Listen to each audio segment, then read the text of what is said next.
ایران کے پرانے شہر شیراز کے قریب ایک چھوٹے سے گاؤں میں ایک چرواہا رہتا تھا۔ اس کا نام سعید تھا۔ دن بھر وہ اپنے مالک کی بکریوں کو چرا کر قریبی چراگاہوں میں لے جاتا اور شام کو واپس لا کر صحیح سلامت مالک کے حوالے کر دیتا۔ سعید خود بہت غریب تھا۔ گھریلو حالات سخت تھے، مگر اس نے کبھی مالک کی امانت میں خیانت نہ کی۔ ایک دن شدید گرمی تھی، سورج آگ برسا رہا تھا اور چراگاہ بالکل سوکھ گئی تھی۔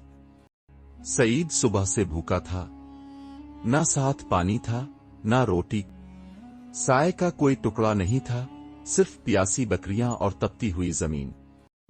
دوپہر کے وقت ایک بکری لڑکھڑا کر گری اور سعید کو دل میں ایک خیال آیا، کاش میں اس کا تھوڑا سا دودھ نکال لوں، پی لیتا، بھوک اور پیاس کچھ تو کم ہوتی۔ مگر اگلے ہی لمحے اس نے اپنے دل کو سختی سے روکا۔ یہ میری امانت ہے، یہ دودھ میرا نہیں، یہ دودھ مالک کا ہے۔ سعید نے آنکھیں بند کی، ہونٹوں پر دعا آئی اور خاموشی سے بیٹھ کر اللہ سے مدد مانگنے لگا۔ سعید نے اپنا لکڑی کا عصا زمین پر ٹیکا اور ایک سائے کی تلاش میں ادھر ادھر دیکھا، مگر دور دور تک کہیں کوئی درخت نہ تھا۔ دھوپ کی تیزی سے مٹی تپ چکی تھی اور بکریاں بھی بے چین ہو رہی تھیں۔ کچھ بکریاں منہ کھولے سانس لیتی تھیں، کچھ زمین پر بیٹھ کر تھکن اتارتی تھیں۔ سعید نے اپنے بوسیدہ لباس کو سنبھالتے ہوئے بکریوں کو ایک طرف سمیٹا اور خود ایک چٹان کے سائے میں بیٹھنے کی کوشش کی، مگر سائے کی لکیر اتنی چھوٹی تھی کہ بمشکل گھٹنوں تک پہنچ رہی تھی۔ بھوک اب شدت اختیار کر رہی تھی۔ صبح سے پیٹ خالی تھا اور پانی کی بوتل بھی تقریباً ختم ہو چکی تھی۔ سعید نے اپنی انگلیوں سے کشتی کرتے ہوئے اپنے پہلو میں بندھی چھوٹی مشکیزہ نکالی، 2 گھونٹ پانی پیے اور بقیہ اللہ پر چھوڑ دیا۔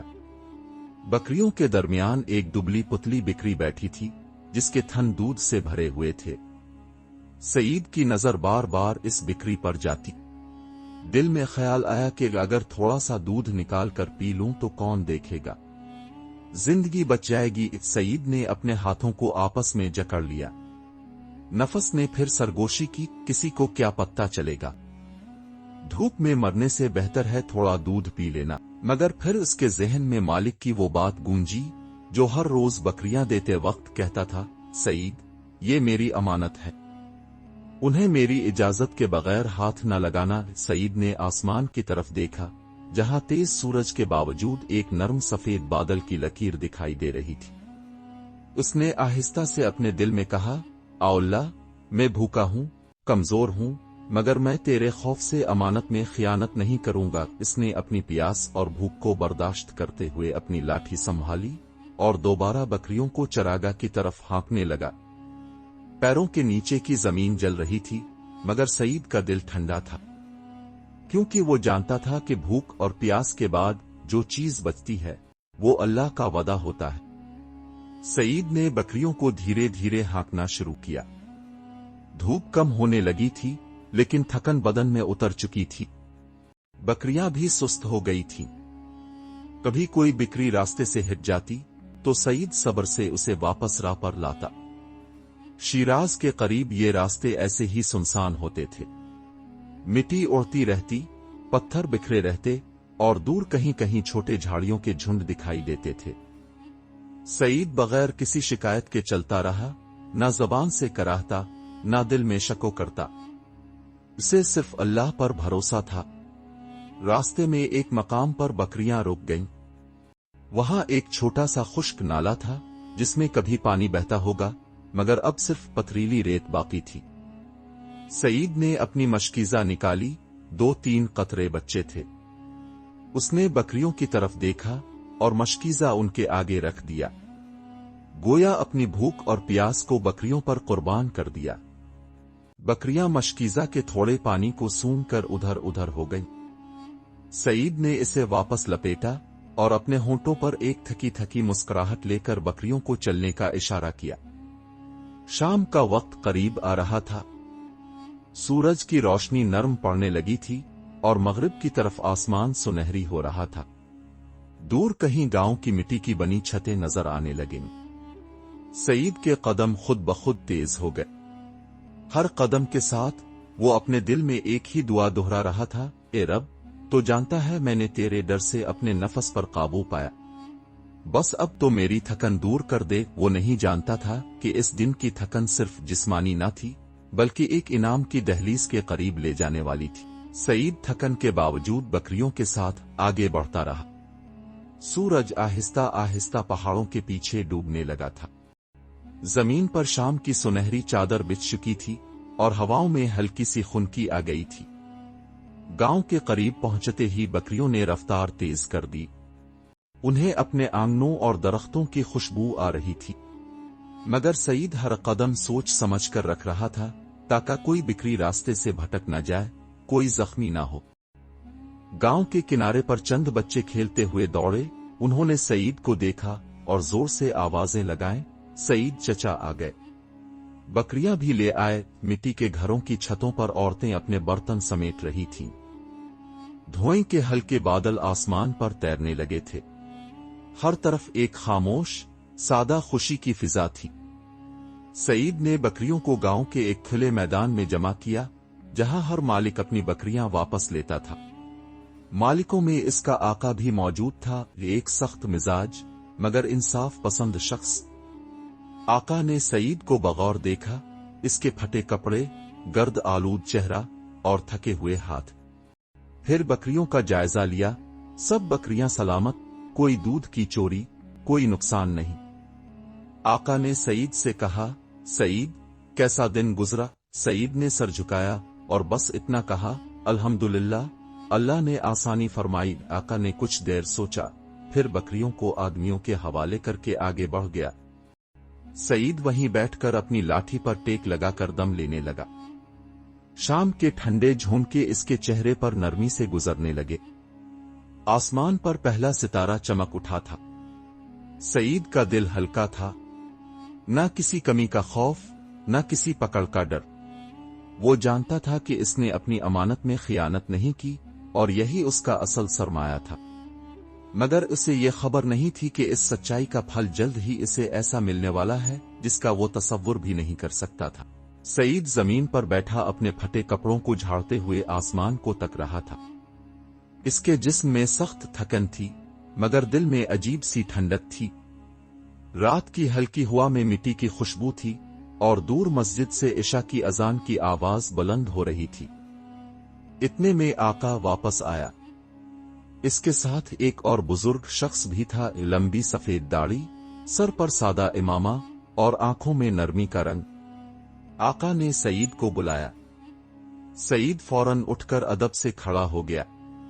आका ने कहा, ये शेख अबू यकूब हैं, शिराज के बड़े ताजिर हैं, कुछ दिन के लिए यहां हमारे गांव में कयाम करेंगे।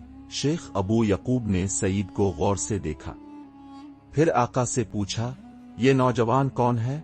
आका ने हंसते हुए जवाब दिया, यही है वो चरवाहा जिस पर मैं अपनी बकरियों की हिफाजत के लिए मुकम्मल भरोसा करता हूं। न कभी खियानत की, न शिकायत की। शेख ने मुस्कुराकर सर हिलाया और सईद से पूछा, बेटे, अगर तुम्हें बेहतर रोजगार दिया जाए तो क्या तुम मेहनत से काम करोगे? सईद ने बगैर किसी तरद्दुद के कहा, अगर काम हलाल हो और अमानत की हिफाजत हो तो मैं जान लगा दूंगा। शेख ने एक छोटा थैला निकाला जो चांदी के सिक्कों से भरा हुआ था। उसने थैला सईद के हाथ में देते हुए कहा, यह तुम्हारी मेहनत का इनाम नहीं, तुम्हारी सच्चाई का इनाम है। कल से तुम मेरे काफिले के साथ काम करोगे, न सिर्फ मजदूरी पाओगे बल्कि तिजारत भी सीखोगे। सईद हैरान रह गया। इसकी आंखों में नमी आ गई। जिंदगी में पहली बार किसी ने इसकी सच्चाई को पहचाना था। उसने थैला अपने सीने से लगा लिया और कहा, अल्हम्दुलिल्लाह, ये अल्लाह की अमानत है और मैं इसे भी अमानत समझकर संभालूंगा। रात भर वो अपने झोंपड़े के बाहर बैठा सितारों को देखता रहा। बकरियों की मध्यम आवाजें, ठंडी हवाएं और दिल की गहराइयों में शुक्र का एक चिराग जलता रहा। कल एक नया दिन होगा, एक नई शुरुआत। मगर सईद जानता था कि असल शुरुआत इस वक्त हो गई थी जब उसने तपती धूप में भूख के बावजूद अल्लाह की अमानत में खियानत से इनकार कर दिया था। सुबह की पहली रोशनी जब शिराज के किनारे बिखरी तो गांव की कच्ची गलियों में एक नई ताजगी महसूस हो रही थी। हल्की ठंडी हुआ मिट्टी की खुशबू लिए हर तरफ बह रही थी और परिंदे खामोशी से दरख्तों पर बैठे सुबह की दुआ पढ़ रहे थे। सईद आज पहली बार काफिले के साथ रवाना होने वाला था। ना उसके पास कीमती कपड़े थे, ना कोई बड़ा सामान, बस एक साफ दिल, मेहनती हाथ और अल्लाह पर भरोसे का वो खजाना था जो किसी बाजार में नहीं बिकता। काफिला तैयार था।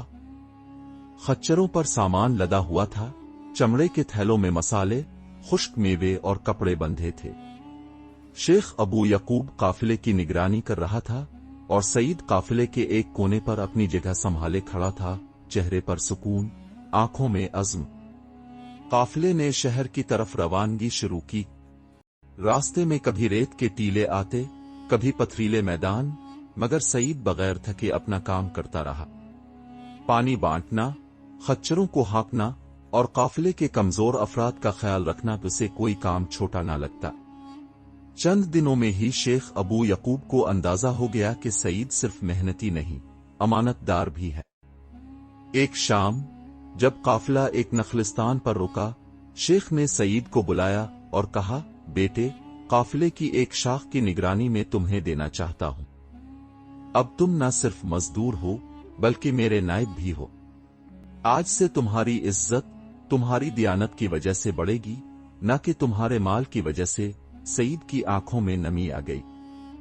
उसने आजिजी से कहा, यह सब अल्लाह का करम है, मैं तो सिर्फ अपना फर्ज अदा कर रहा था। शेख ने मुस्करा कर कहा, जो लोग छोटे मामलात में सच्चे होते हैं, अल्लाह उन्हें बड़े कामों के लिए चुन लेता। यूं सईद का सफर एक फकीर चरवाहे से एक मुअज़्ज़ज़ काफिला सालार तक पहुंच गया।